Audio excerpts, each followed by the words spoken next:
এরকম স্বামী থাকার থেকে না থাকা ভালো, এর থেকে একা বেঁচে থাকা অনেক গুণ ভালো। তো আজকে একটা অন্যরকম ভিডিও তোমাদের সাথে শেয়ার করছি।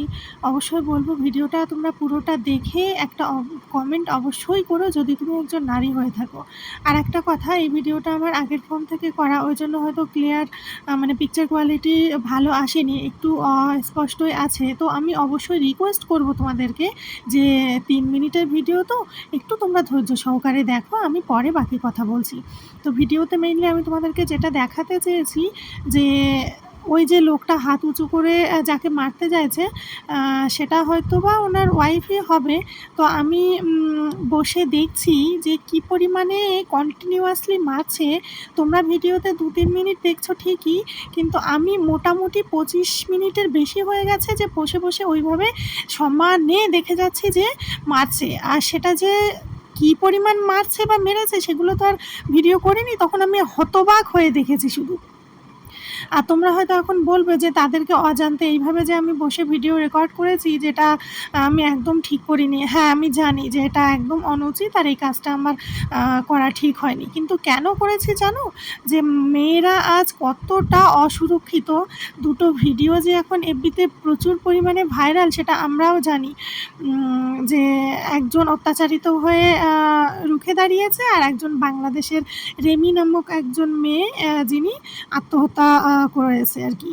তো এই যে দিনগুলো আসে, এগুলো কি খুব সহজেই আসে? আর এই কাজটাও কি খুব সহজ? মানুষ চাইলেই কি নিজের জীবন এইভাবে দিয়ে দিতে পারে? তো সেসব পরের কথা। কিন্তু এখন যেটা আমি তোমাদেরকে দেখাচ্ছি যে এনারা হচ্ছে মিস্ত্রি লোক আর কি, যারা দল বেঁধে পুরো ফ্যামিলি নিয়ে সেন্টারিংয়ের কাজের জন্য বাইরে যেভাবে কাজ করে বেড়ায়, তো এই বিল্ডিংয়ে এরা কাজ করে। আমি অনবরত দেখি যে এভাবে এরা ছেলে মেয়ে বউ বাচ্চা নিয়ে সব ফ্যামিলি একসাথেই কাজ করে। তো একদিন দুপুরে আমি খাওয়া দাওয়ার পরে আমার বরমশাই চলে গেছে, ওর অফিসে বেরিয়ে গেছে, আমি চেয়ারটা নিয়ে হলরুমে বসেছি। তো বৃষ্টি হচ্ছিল, বৃষ্টিটা উপভোগ করার জন্যে। তো তখন দেখছি বসে যে যেহেতু এরা সমানতালে একই সাথে কাজ করে, যে বউটা কি এমন মহা অন্যায় করেছে যে বরটা কন্টিনিউয়াসলি মেরে যাচ্ছে আধ ঘন্টার উপরে, দুটো হাত তার সমানে চলছে, সামনে থেকে কোনো ব্যালকানির রেলিংও ওঠেনি। তোমরা যেটা ভিডিওতে দেখছো এটা হচ্ছে আমার ব্যালকানির রেলিং, কিন্তু ওখানে তো শুধুমাত্র তখন ছাদ উঠেছে, কোনো রকম রেলিংও নেই। আমার শুধু ভয় লাগছে ওখান থেকে ধাক্কা দিয়ে যদি ফেলে দেয় তাহলে মানুষটা চোখের সামনে একদম ডেড হয়ে যাবে, আর সেটা আমি হয়তো বসে বসেই দেখতে পাবো, এরকম একটা অবস্থা। তাহলে বোঝো যে কি এত অন্যায় করেছে। যে এমনকি জানো, শেষে এই যে সিমেন্ট দিয়ে তৈরি ইটগুলো এত ভারী হয়, 20-30 কেজির উপরে ওজন এক একটা ইট, সেরকম একটা ইটের খণ্ড নিয়ে ছুঁড়ে মারতে যাচ্ছিল, আর তখনই সামনে থেকে লোক এসে পড়ায়, তারপর লোকটা আর কি থেমে গেছে।